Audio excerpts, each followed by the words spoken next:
صل على رسوله الكريم أما بعد وأعوذ بالله من الشيطان الرجيم بسم الله الرحمن الرحيم وتلك الأيام نداولها بين الناس صدق الله العلي العظيم সবাই পড়ি সাল্লাল্লাহু আলাইহি ওয়াসাল্লাম। ইসলামী যুব আন্দোলন কর্তৃক আয়োজিত যুব কনভেনশনের সম্মানিত সভাপতি মঞ্চ উপবিষ্ট আমাদের শেরে পাক শ্রদ্ধাভাজন আমির হযরত ইশরাফুল চরমের দামাত বরকাতুল আলিয়া, সর্বস্তরের নেতৃবৃন্দ, সকল স্তরের যুবক ভাই আমার, আজকে আমাদের খুশিতে মন ভরে গেছে। আজকে আসমানের ফেরেশতাগুলিও এই যুব কনভেনশনের উপস্থিতি দেখে তারাও খুশিতে আত্মহারা। যুবক যদি জাগ্রত হয় তাহলে সেই জাতি জাগ্রত হয়, যুবক যদি জাগ্রত হয় দেশ জাগ্রত হয়, যুবক যদি ভালো হয় সেই সমাজটা ভালো হয়ে যায়, যুবক যদি ভালো হয় তাহলে দেশটা ভালো হয়ে যায়। মনে রাখতে হবে ইসলামী যুব আন্দোলন রুহানিয়তের সমন্বিত প্রয়াস, রুহানিয়ত ও জিহাদের সমন্বিত প্রয়াস, এই স্লোগান মনে রাখতে হবে। রুহানিয়তকে বাদ দেওয়া যাবে না, রুহানিয়তকে ধারণ করতে হবে। ইন্না সালাতি ওয়া নুসুকি ওয়া মাহইয়ায়া ওয়া মামাতি লিল্লাহি রাব্বিল আলামিন। আমার জানি ইবাদত, আমার মাল ইবাদত, আমার আন্দোলন, আমার সংগ্রাম, সর্বাগ্রে উদ্ধারে আসা, আমার সময় দেয়া, আমার জীবন দেয়া, আমার মাল দেয়া, আমার ত্যাগ করা সম্পূর্ণ কার উদ্দেশ্যে? জোরে বলেন একমাত্র আল্লাহর উদ্দেশ্যে। ইসলামী যুব আন্দোলন সাহাবাদের অনুসরণ করে, সাহাবাদের অনুসরণ ইসলামী যুব আন্দোলন। সাহাবাদেরকে ভুলবেন না, তারা আমাদের অনুপ্রেরণা। আমরা তাদের দেখানো পথে চলতে চাই, তাদের মহব্বত অন্তরে লালন করি, তাদের ভালোবাসতে জানি, তাদেরকে ভালোবাসতে জানি, তাদেরকে এত মহব্বত করে আমাদের জীবনের সাহাবায়ে কেরাম থেকে বেশি মহব্বত করি। শুধু কি তাই, যারা সাহাবাদেরকে ঘৃণা করে, সমালোচনা করে, ওদেরকে আমরা মহব্বত করতে পারি না, ওদেরকে ভালোবাসতে পারি না। আমরা জনাব মুহাম্মদ রাসূলুল্লাহ সাল্লাল্লাহু আলাইহি ওয়াসাল্লাম আদর্শ গ্রহণ করে তার দেখানো নীতি আদর্শ বাস্তবায়ন করতে চাই। আমরা এই দোকানের আদর্শ বাস্তবায়ন করতে চাই না, আমরা মুর্শিদের আদর্শ বাস্তবায়ন করতে চাই না, আমরা মদিনার আদর্শ বাস্তবায়ন করতে চাই। আমি যুবকদেরকে বলবো, খবরদার সুন্নাতকে বাদ দিয়ে কোন আন্দোলন সংগ্রাম আমরা করতে চাই না। আমরা সুন্নাতকে ধারণ করে আন্দোলন সংগ্রাম করতে চাই। আমরা সুন্নাতকে জবাই দিয়ে তাকিয়ার নামে, আমরা কৌশলের নামে সুন্নাতকে জবাই দিতে চাই না, বরং আমরা চাই সুন্নাতকে সমন্বিত করতে, সুন্নাত অনুযায়ী চলতে। আমরা বিশ্বাস করি ওয়ালা তাহিনু ওয়ালা তাহজানু ওয়া আনতুমুল আ'লাউনা ইন কুনতুম মুমিনিন। যদি আমাদের ঈমান মজবুত হয়, ঈমানকে শক্তিশালী করতে পারি, তাহলে এমন আওয়াজ দেব আল্লাহু আকবারের ধ্বনিতে, যেরকম রাজা গৌরগম্ভীরের তখ্ত তাউস ধ্বংস হয়ে গেছে, আমরা যদি আল্লাহু আকবারের ধ্বনি দিতে পারি, ঈমানের সাথে আল্লাহু আকবারের ধ্বনি উচ্চারণ করতে পারি, তাহলে বর্তমান ফিশিকদের সমস্ত তখ্ত তাউস ভেঙে চুরমার হয়ে যাবে ইনশাআল্লাহ। এই যুব আন্দোলনে বলবো, খবরদার জিকির ও ফিকির, জবানে জিকির থাকতে হবে, প্রেমের মধ্যে ফিকির থাকতে হবে, কলমের মধ্যে শুকর থাকতে হবে, অঙ্গ প্রত্যঙ্গের সবর থাকতে হবে। মনে রাখবেন, রুহানিয়ত ও জিহাদের সমন্বিত প্রয়াস। রুহানিয়তকে বাদ দিয়ে কোনো জিহাদ আমরা চাই না। রুহানিয়তকে বাদ দিয়ে জিহাদ করবেন, এটা জিহাদ হবে না, সন্ত্রাস হবে। কি হবে? সন্ত্রাস হবে। যে জিহাদের সাথে রুহানিয়ত নেই, ওই জিহাদ জিহাদ না, বরং সন্ত্রাসবাদ হবে। ইসলামী ছাত্র আন্দোলন, ইসলামী যুব আন্দোলন, ইসলামী আন্দোলন বাংলাদেশ, তারা কি চায়? আল্লাহর জমিনে আল্লাহর হুকুমতের মাধ্যমে কল্যাণ রাষ্ট্র চায়। ইসলামী হুকুমত বাদ দিয়ে আমরা কল্যাণ রাষ্ট্র চাই না, আমরা ইসলাম হুকুমতের মাধ্যমে কল্যাণ রাষ্ট্র প্রতিষ্ঠা করতে চাই। আমরা বিশ্বাস করি ইসলাম হুকুমত ব্যতীত secularism, socialism, capitalism, communism, democracy কোনো আদর্শ মানুষের শান্তি দিতে পারে না, মুক্তি দিতে পারে না। একমাত্র মানুষের মুক্তির গ্রান্ট হলো ইসলাম হুকুমত। এই ইসলাম হুকুমত কায়েম করতে হবে। আপনারা জানেন আজকে অন্তর্বর্তী সরকার কিছু সংস্কার করতেছে, তার মধ্যে রাষ্ট্র সংস্কার। অবশ্যই রাষ্ট্র সংস্কার করতে হবে। কেন?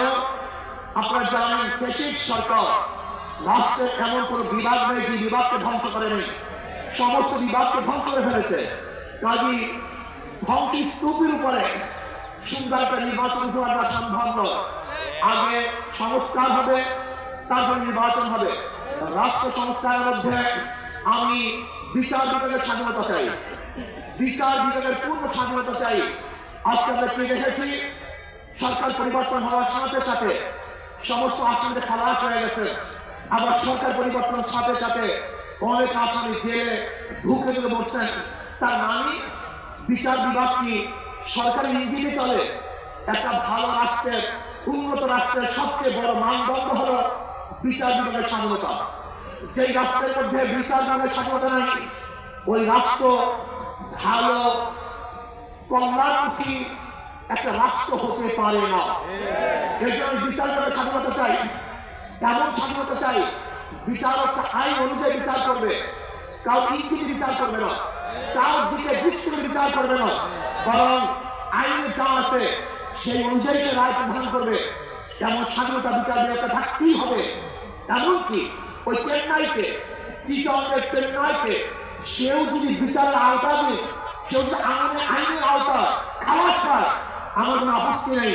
কিন্তু আমিও যদি বিচারের আইনের মাধ্যমে জেলে থাকি, তাহলে আমার আপত্তি নেই। বিচার বিভাগকে স্বাধীনতা হবে, কাউকে ইঙ্গিতে বিচার বিভাগে তুলতে পারে না। যদি বিচার বিভাগের স্বাধীনতা না থাকে, মান হাসানা হুকেরা, তুমি যেই গর্ত খুঁজবা সেই গর্তের মধ্যে একদিন তুমিই করবা। এই জন্য বিচার বিভাগের স্বাধীনতা চাই। নাম্বার 2, সংবিধান সংস্কার। আজকে দেখেছি সেখানে প্রায় 505টা আসন রাখা হয়েছে। আসন কম হোক বেশি হোক, কিন্তু সব জায়গায় নির্বাচনের ভিত্তিতে সংসদ সদস্য হতে হবে। মহিলাদের জন্য সংরক্ষিত আসন 100, এটা আমরা মানি না। সংরক্ষিত আসন মহিলাদের জন্য রাখা হয়, এটা মহিলাদের সাথে বৈষম্য করা হয়, তাদেরকে দুর্বল ভাবা হয়। আমরা তো কোঠার বিরুদ্ধে আন্দোলন করেছিলাম। যদি আবার মহিলাদের জন্য কোঠা রাখা হয়, তাহলে আমরা আন্দোলন সাকসেস হইনি। আমরা বলবো মহিলারা সরাসরি নির্বাচন করবে, নির্দিষ্ট কোনো কোঠা আমরা চাই না। কোনো মহিলাদের জন্য নির্দিষ্ট কোঠা থাকবে না, তারা নির্বাচন সরাসরি করবে। কাজেই আমি অন্তর্বর্তী সরকারকে বলবো, মহিলাদের জন্য কোনো নির্দিষ্ট আসন ইসলামী আন্দোলন বাংলাদেশ, এটা আমরা মানতে পারি না, এইটা আমরা চাই না। আমরা চাই বিকল্প বিশিষ্ট হোক, একত্র বিশিষ্ট হোক, পিয়ার সিস্টেম নির্বাচন হবে, সংখ্যানুপাতিক নির্বাচন হবে। যদি সংখ্যানুপাতিক নির্বাচন না হয়, পিয়ার সিস্টেম নির্বাচন না হয়, তাহলে আবারও কালো টাকা সরাসরি হবে, পেয়েছে শক্তি ব্যবহার করা হবে, মানুষের ভোট অধিকার প্রয়োগ করতে পারবে না, আমাদের আন্দোলন ব্যর্থ হবে। আজকে জুলাই বিপ্লবে ইসলামী আন্দোলনের কি ভূমিকা ছিল আপনারা জানেন। 5ই জুলাই বৈষম্য আমরা ঘোষণা দিয়েছিলাম যে ছাত্রদের বৈষম্য বিরোধী আন্দোলনের সাথে আমরা সম্পৃক্ত। শুধু তাই, সেখান থেকে শুরু করে এমন কোন আন্দোলন নেই সংগ্রামের জন্য আমরা মাঠে ছিলাম না। আমরা জীবনের মায়া ত্যাগ করে রাস্তায় ঝাঁপিয়ে পড়েছিলাম। আমি বিশ্বাস করি ইসলামী আন্দোলন বাংলাদেশ যেইভাবে দলীয় ব্যানারে বৈষম্য বিরোধী আন্দোলন অনুসরণ করেছে, বাংলাদেশের অন্য কোনো সংগঠন দলীয় ব্যানারে এই আন্দোলন সম্পৃক্ত ছিল না। শুধু তাই, ইসলামী আন্দোলন বাংলাদেশের যারা শীর্ষস্থানীয় লিডার নেতা, তারাই মাঠে ছিল। কিন্তু যারা বৈষম্য বিরোধী আন্দোলনের বিরোধিতা করেছে, বলেছে যে এই সংগ্রামের সাথে আন্দোলনের সাথে আমরা সম্পৃক্ত নাই, তারা যদি আজকে নতুন ভাবে ক্ষমতা দেওয়ার স্বপ্ন দেখে, এদেশের জনগণ সেই স্বপ্ন পূরণ হতে দেবে না। সংস্কারের পরেই নির্বাচন হবে। আজকে সংস্কার করতে যারা বাধা সৃষ্টি করেছেন, আমি বলবো দীর্ঘ 16 বছর কোথায় ছিলেন? রাজদাস বলবো, আপনারা কোথায় ছিলেন? প্রতিবার ঈদের কথা বলেছেন, ঈদের পরে আমরা আন্দোলন করবো, ঈদের পরে সংগ্রাম করবো, ঈদের পরে চিন্তা করবো। হাজার ঈদ চলে গেছে, আপনারা আন্দোলন করতে পারেননি, কিন্তু ছাত্র জনতা আজকে আন্দোলনের ভিত্তিতে যে অর্জন করেছে সেই অর্জনকে ধ্বংস করার চক্রান্ত করতেছেন। সেই বৈষম্যের বিরুদ্ধে আন্দোলন করেছিলাম, চাঁদার বিরুদ্ধে আন্দোলন করেছিলাম, দুর্নীতির বিরুদ্ধে আন্দোলন করেছিলাম, ধর্ষণের বিরুদ্ধে আন্দোলন করেছিলাম, অবৈধ হত্যার বিরুদ্ধে আন্দোলন করেছিলাম, মানুষের স্বাধীনতার জন্য আন্দোলন করেছিলাম, মানুষের মুক্তির জন্য আন্দোলন করেছিলাম। কিন্তু আমরা কি দেখলাম? 5ই আগস্টের পরে আবারও চাঁদাবাজি, আবারও দখলদারি, আবারও দুর্নীতি। না, বাংলাদেশের মানুষের চাঁদাবাজি আর দেখতে চায় না, দুর্নীতি আর দেখতে চায় না। যারা 53 বছর পর্যন্ত বাংলাদেশে 5 বার দুর্নীতির চ্যাম্পিয়ন করেছে, ওই সমস্ত দলকে বাংলাদেশের জনগণ আর ক্ষমতায় দেখতে চায় না। বাংলাদেশের জনগণ কি ক্ষমতা দেখতে চায়? ইসলামকে ক্ষমতা দেখতে চায়। বাংলাদেশের জনগণ ইসলামের আদর্শে মানুষের ক্ষমতা দেখতে চায়। যারা খাঁটি ইসলাম, মদিনার ইসলামের সামনে প্রচার হবে, বাংলাদেশের মানুষ তাদেরকে গ্রহণ করবে। মদিনার ইসলামের বাহিরে কোন নব ইসলামকে বাংলাদেশের গ্রহণ করবে ইনশাআল্লাহ। আসুন, ইসলাম হুকুমাতের জন্য আমাদের সাধনা করতে হবে, চেষ্টা করতে হবে। আমাদের আন্দোলন এখন সমাপ্ত হয় নাই, আমাদের সংগ্রাম এখন শেষ হয় নাই, আমাদের যুদ্ধ এখন শেষ হয় নাই। বেশিরভাগের বিরুদ্ধে আন্দোলন করেছিলাম, এখন চাঁদা আমাদের বিরুদ্ধে আন্দোলন করতে হবে, দখলদারের বিরুদ্ধে আন্দোলন করতে হবে, দুর্নীতিবাজদের বিরুদ্ধে আন্দোলন করতে হবে, টাকার বিরুদ্ধে আন্দোলন করতে হবে, যারা দেশকে ধ্বংস করার চক্রান্ত করতেছে তাদের বিরুদ্ধে আরেকবার আন্দোলন করতে হবে। আজকে ভারত আমাদের দেশের দখল করার চক্রান্ত করতেছে। আমি ভারতকে বলবো, আপনি আমাদের দেশ দখল করার চক্রান্ত করতেছেন, আমাদের দেশে যে চক্ষু তুলছেন, আঙ্গুল চাপড়াচ্ছেন। আপনি জানেন বাংলাদেশের অবস্থাটা কি? আমরা জীবনবার লড়াই করি, বেঁচে আছি, লড়াই করি, বাঁচবো ইনশাআল্লাহ। আমরা জীবনবার লড়াই করেছি, আরো লড়াই করবো, লড়াই করতেই থাকবো। যতদিন ইসলাম হুকুমত না কায়েম হবে ততদিন পর্যন্ত ইনশাআল্লাহ মাঠে থাকবো, ময়দানে থাকবো। প্রিয় ভাই আমার, আগামী নির্বাচন আসতেছে, নহে সমাপ্ত কর্মদের অবকাশের ইসলামের আজকে থেকেই আমাদের কাজ শুরু হবে।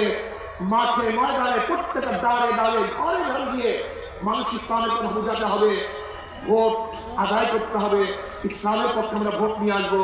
আল্লাহ আমাকে এবং আমাদের সবাইকে ইসলাম হুকুমত কায়েম করার চেষ্টা করার এবং সর্বোচ্চ ত্যাগ করার তৌফিক দান করেন।